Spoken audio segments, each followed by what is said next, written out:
Hello everyone. Welcome back to Alice's Kitchen. It's been a long and busy day in the kitchen, but I've loved every part of it.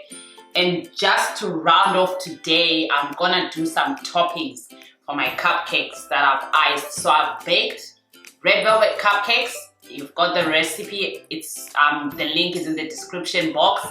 I've iced the cupcakes and now I'll just do different toppings that you can use. So I've got with me here raspberries, I've got a chocolate which I'll grate on top of the cupcakes, I've got sprinkles, and I've also got gold confetti, and lastly I just took one of the cupcakes that I made and I'm going to use the crumbs on top of the cupcakes. That's a clever idea that you can do next time you bake. Just get the crumbs and just sprinkle them over.